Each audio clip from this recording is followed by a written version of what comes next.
नमस्कार मित्रांनो, आज आपण अशा वादळाची गोष्ट सांगणार आहोत जो सध्याच्या काळात बैलगाडा क्षेत्रात धुमाकूळ घालत आहे। तो म्हणजे बैलगाडा क्षेत्रातील देव बकासूर।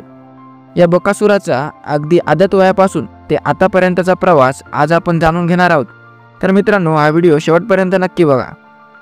या बैलाबद्दल जेवढं बोलू तेवढं कमीच आहे। याच्यावर एक सिनेमा तयार होऊ शकतो, एवढं त्याने त्याचं व त्याच्या मालकाचं नाव मोठं केलं आहे। चला तर सुरुवात करूया। बकासूर, ज्याला आपण आज बैलगाडा क्षेत्रातील देव असे संबोधतो, तो बकासूर कसा नावारूपाला आला ते तुम्हाला माहीत आहे का? ही गोष्ट आहे पुणे जिल्ह्यातील मुळशी तालुक्यातील सुसगाव या छोट्याशा गावातील मोहिलशेठ धुमाल यांची। यांना आज कोणी ओळखत नाही असं होऊ शकत नाही। यांचे एक साधे पण प्रचंड जिद्दीने भरलेलं स्वप्न होतं की आपण एक दिवस स्वतः बैलगाडा मालक असावा, आपला पण एक पळणारा बैल असावा, आपलं नाव मोठं करणारा बैल असावा। त्यांच्या या स्वप्नाला दिशा दिली ती म्हणजे संतोष मामा साळुंखे यांनी। हे मोहिलशेठचे मामा। 10वी पास हो, मी तुला बैल घेऊन देईन असे संतोष मामा साळुंखे यांनी मोहिलशेठ यांना सांगितले।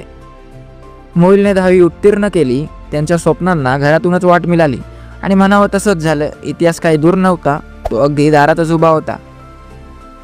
बकासूर हा बैल कुठल्याही बाजारातून विकत घेतलेला नाही, तर तो सुसगावात मोहिलशेठ धुमाल यांच्या घरात त्यांच्या गायीपासूनच स्वतःच्या मातीत जन्मलेला बैल आहे। त्यांच्या घरची परिस्थिती फार चांगली नव्हती। त्यांच्या आयुष्यात खूप उतार चढाव आले आणि एक काल असाही होता की तो बैल इतका दुर्लक्षित झाला होता की त्याला फक्त 5000 मध्ये विकण्याचा विचार होता। पण मोहिल यांचे आजोबा म्हणाले, मी घरचा बैल विकू देणार नाही, विकायचा असेल तर बाहेरून आणलेला बैल विका। त्याच एक वाक्याने आणि त्याच एक निर्णयाने पुढे एक जल्लोष, एक गाथा आणि एक देव निर्माण झाला। हा बैल असा काही कुठल्या चमत्काराने नव्हता मोठा झाला, तर त्याच्या पाठी होतं त्याच्या मागे घेतलेले कठीण परिश्रम। बकासूरच्या यशाच्या मागे किंवा संपूर्ण टीमच्या संघर्षामागे जर कोणी आशीर्वादाचे आधारस्तंभ असतील तर ते म्हणजे मोहिलशेठ यांचे आजी आजोबा। त्यांच्या आशीर्वादांचा, संस्कारांचा आणि विचारांचा भक्कम पाया हाच बकासूरच्या यशाचा खरा गाभा ठरला।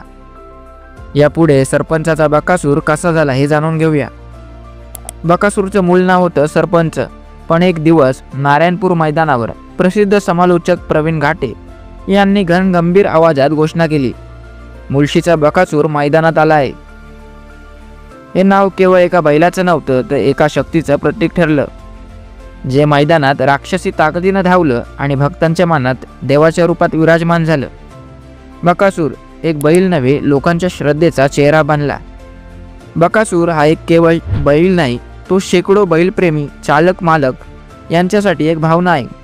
त्याचं नाव जरी एक बैलाचं असलं तरी आज तो लोकांच्या मनात देवासारखा मानला जातो। गावागावात, शहरात, मैदानात जिथे बकासूराचं नाव घेतलं जातं तिथे लोकांच्या डोळ्यात श्रद्धा दिसते। बकासूरची पहिली शर्यत म्हणजे ती बिनजोड। मोहिलशेठ यांनी आपला बैल कसा पळतो यासाठी बिनजोड शर्यत लावली होती, पण त्या बिनजोडमध्ये त्याची हार झाली। मोहिलशेठ खचून न जाता त्यांनी त्यांच्याच दावणीतील वीरा यासोबत फेरा टाकला। त्या बिनजोडमध्ये बकासूर खूप पळाला व पहिल्या बिनजोडचा मानकरी झाला। ते अगदी छोट्याशा वयात बकासूर सलग 25 बिनजोडाचा मानकरी ठरला। या 25 बिनजोड शर्यती या फक्त त्याच्या लहान वयातील आहेत। या बैलाने आदत वयामध्येच धुमाकूळ घातला होता। जसा जसा बकासूर शर्यती जिंकत गेला तसा तो सगळ्यांचा लाडका बैल झाला। लोक फक्त अड्ड्यात बकासूरला पळताना पाहायला येऊ लागली। त्या काळात त्या बैलाला अजून एका दुसऱ्या बैलाची साथ लाभली, ती म्हणजे सोनारपाड्याचा सोन्या। जयेश पाटील यांचा हा बैल बकासूरचा गुरु आहे। या बैलासोबत पळून बकासूर अजून नावारूपाला आला। बकासूरचं वैशिष्ट्य म्हणजे त्याची पंचाच्या झेंड्यावर असणारी नजर। झेंडा पडताच क्षणी तो धाव घेतो व वाऱ्याच्या वेगाने धावून शर्यत जिंकतो। शर्यत क्षेत्रात हा मात्र एक असा बैल आहे जो झेंड्यावर नजर ठेवतो। शेवटी देवच आहे तो। बकासूर अगदी आदत वयापासूनच धुमाकूळ घालत होता। महाराष्ट्राला व अख्ख्या देशाला खरा बकासूर तेव्हा समजला जेव्हा त्याने रुस्तम हे हिंद केसरी मैदानात मायब्यासोबत पळून 1 नंबर केला। तेव्हा तिथे हे दोन्ही बैल थार गाडीचे मानकरी झाले होते। तेव्हापासून आतापर्यंत बकासूर खूप बक्षिस व शर्यती जिंकत आहे। बकासूरने त्याच्या पळाच्या जोरावर अनेक गाड्या, बुलेरो, पिकअप जिंकल्या। लाखो रुपयांच्या बक्षिसांचा तो मानकरी झाला व त्याची सगळ्यात मोठी कामगिरी म्हणजे हा बैल 11 वेळा हिंद केसरी झाला आहे। त्याचा रेकॉर्ड मोडणे अशक्यच आहे। त्याच्या नावावर एकूण 18 गुलाल फक्त हिंद केसरी मैदानातील आहेत. त्यातून त्याने 11 मैदानात प्रथम क्रमांक पटकावला आहे. म्हणून त्याला अक्रम हिंद केसरी म्हणजेच एकादशम हिंद केसरी अशी पदवी दिली आहे. बकासूरने काही महत्त्वाच्या व नावाजलेल्या मैदानात 1 नंबर केलेला आहे. ती मैदानं कोणती आहेत हे जाणून घेऊया. 2023 मध्ये पुसेगाव हिंद केसरी मैदानात सोन्या 50-50 या बैलासोबत हिंद केसरी झाला व इथेच सर्जासोबत आदत हिंद केसरी, पेडगाव मैदानात बलमासोबत हिंद केसरी, कोरेगाव मैदानात बलमासोबत हिंद केसरी, सरदार बापकर मैदानात वेगाचा शेवट सर्जासोबत हिंद केसरी, मैब्यासोबत रुस्तमे हिंद केसरी मैदानात हिंद केसरी. 2024 मध्ये पुसेगाव मैदानात गोटाच्या सर्जासोबत हिंद केसरी, पेडगाव मैदानात लखनसोबत हिंद केसरी, आदत हिंद केसरी मैदानात एक्कासोबत हिंद केसरी, वडकी मैदानात बावऱ्यासोबत हिंद केसरी, 2025 मध्ये माळशिरस मैदानात चिक्यासोबत हिंद केसरी. याच्या नावावर एक असा विक्रम आहे जो तोडणं अशक्यच आहे, तो म्हणजे सलग 2 दिवसात 2 वेळा हिंद केसरी विजय. बकासूर आज त्याचं एवढं नाव कमवत आहे ते म्हणजे त्याच्या पाठी घेतलेले 3 परिश्रम. मोहिल शेठ धुमाल, स्वामी साई सचिन शेठ घरत, अर्णव संतोष साळुंके, वैभव मामा साळुंके यांनी बकासूरला फक्त बैल म्हणून नाही तर स्वतःचा अभिमान मानलं. त्यांची मेहनत, जिद्द आणि एकोपा यामुळेच बकासूर मैदानात देवासारखा चमकत आहे. संतोष मामा नेहमी बकासूरचा टॉपचा पायरा निवडतात व त्याची गाडी नेहमी गुलालात राहते. बकासूरसोबत कोणता बैल पळेल हे फक्त मामाच ठरवतात आणि वैभव मामा हे बकासूरचे गाडीवरचे पहिले ड्रायव्हर. बकासूर हा इतिहासातला असा पहिला बैल आहे जो प्रत्येक वेळी नवीन बैलासोबत पळतो आणि त्या नवख्या नंदीला विजयाच्या शिखरावर पोहोचवतं. त्याचं हे रूप फक्त ताकदवान बैलापुरता मर्यादित नाही तर तो नवीन नंदीसोबत प्रेरणास्थान, एक मार्गदर्शन आणि खऱ्या अर्थाने परिस ठरतो. नवीन नंदी जणू त्याच्या स्पर्शानेच तेजस्वी होतात आणि बकासूरच्या सोबतीने मैदानात धावतात आणि विजय त्यांच्यापर्यंत येतो. आणि हीच गोष्ट ड्रायव्हरसाठीही खरी ठरते. बकासूर हा फक्त नंदी देव नाही तर प्रत्येक ड्रायव्हरच्या मनात विश्वासाचं वटवृक्ष आहे. ड्रायव्हर बदलले, नंदी बदलले, पण बकासूरने प्रत्येक वेळी यशाची गाथा लिहिली. त्यामुळेच बकासूर हा एक विजयी परंपरा नाही तर तो प्रत्येकासाठी विजयी परिस आहे आणि अखेर एक देव ठरला आहे. बकासूर आता सुद्धा तेवढ्याच ताकदीत शर्यत जिंकत आहे. मित्रांनो, कित्येकांना अजून आश्चर्य वाटतो की बकासूर गावठी जातीचा बैल असून एवढा कसा पळतो. त्याला कोणताही बैल पुरत नाही. त्याच्यासोबत कोणताही बैल झुकवा पण त्याची गतीसमोर सर्व बैल फिकीच आहेत. शर्यती दरम्यान त्याला सुटा सोडून जमत नाही, त्याला बांधावंच लागतं. खिल्लार असो की म्हैसुरी, कोणताही बैल त्याच्यापुढे टिकत नाही. अगदी शरीराने कमी तरी तो प्रत्येक बैलाला पूर्ण उरतो. म्हणूनच तर त्याला देव म्हणतात. जसा जसा बकासूर प्रसिद्ध होत गेला तसं त्याला त्याच्या चाहत्या वेगवेगळ्या पदव्या दिल्या. आवडीने लोक विक्रमादित्य, बकॅडॉन आणि साहेब अशी वेगवेगळ्या नावाने लोक त्याला ओळखू लागले. त्याच्यावर अनेक व्हिडिओज बनवल्या गेल्या, गाणी गायली गेली.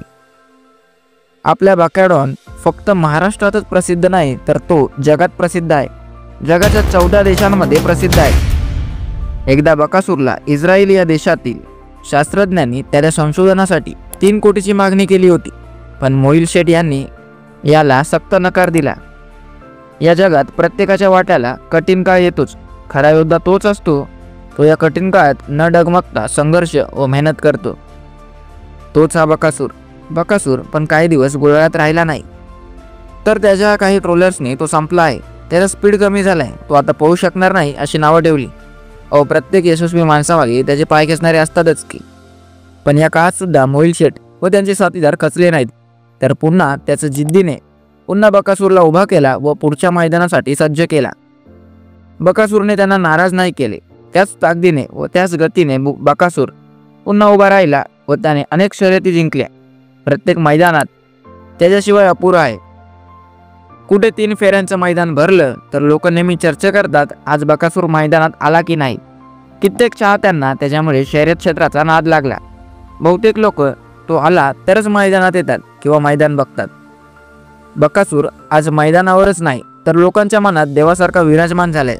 काहींनी अंगावर बकासूरचे टॅटू गोंदवलेत, काहींनी आपल्या कळेच्या मार्फत केसातून त्याचा चेहरा काढलाय तर काहींनी रक्ताने त्याचं चित्र रेखाटले. त्याच्यावर कविता लिहिल्या गेल्या, शायरी झाल्या, देवाऱ्यात फोटो, विजयासाठी उपवास आणि दर्शनासाठी शेकडो किलोमीटर पदयात्रा ही आहे बकासूरची खरी ओळख. आमिर डांगे यांची 220 किलोमीटरची अनवाणी पायी यात्रा आणि RD धनवडे अधिकृत छायाचित्रकार याने टिपलेले भावनिक क्षण हे दाखवून देतात की बकासूर एकटाच नाही, तो लोकांच्या हृदयातला एक देव आहे. तो केवळ बैल नाही, तो आहे विश्वासाचा, श्रद्धेचा आणि महाराष्ट्राचा मातीचा देव आहे. महाराष्ट्राच्या काळजात बसलेला, धावणारा, जिंकणारा आणि जपणारा तो आहे बकासूर, एकादशम हिंद केसरी. आपल्या बकासुराच्या यशात अनेक जणांचे कठीण परिश्रम आहेत. मोहिल शेठ, वैभव मामा साळुंके आणि संतोष मामा यांनी बकासूरला जीवापाड जोपासलं, त्याला मैदानासाठी तयार केलं आणि त्यांच्यासोबत त्यांचा मित्रपरिवार खंबीरपणे उभा होता. अशी अनेक जीवाभावाची माणसे बकासुराच्या पाठी कायम उभी आहेत. या सगळ्यांनी बकासूरला घडवलं, मैदानासाठी सजवलं. बकासूरच्या यशात त्यांच्या साथीदार बैलांचाही हात आहे. सोन्या 50-50, मथुर, शंभू, कात्रजकरांचा सुंदर अशा अनेक बैलांनी बकासूर सोबत पळून बकासूरच्या यशाला साथीदार बनले आहेत. बकासूर एक असा बैल आहे ज्याची नोंद इतिहासात होईल. सर्वात जास्त 1 नंबर केलेला, सर्वात जास्त वेळा हिंदकेसरी झालेला, सर्वात जास्त वेळा प्रथम क्रमांकाचा मानकरी आणि काही वेळा त्याने हार पण पत्कारली, पण तो खचला नाही. तो आत्ताही स्वतःला सिद्ध करतोय की मी अजून आहे, माझं अस्तित्व अजून संपलेलं नाही. त्याच्या जीवनात संघर्ष खूप आले, पण त्या अडचणींना व संघर्षांना पूर्ण उरणारा माझा देव बकासूर. ना भूतो ना भविष्यही असं बैल पुन्हा होणे नाही. कोणती गोष्ट, कोणता किताब, कोणती शर्यत त्याने जिंकली नाही असं म्हणायलाच नको. बैलगाडा क्षेत्राला 7 समुद्र पार घेऊन गेलेला देव, मालकाला जे हवं होतं त्याने मिळवून दिलं. बकासूर हा एक बैल नाही, तर तो एक भावना आहे. कसा वाटला व्हिडिओ तुम्हाला? काही चुकलं असेल तर माफी असावी. अशाच माहितीपूर्ण व्हिडिओसाठी आमच्या चॅनलला नक्की सबस्क्राईब करा.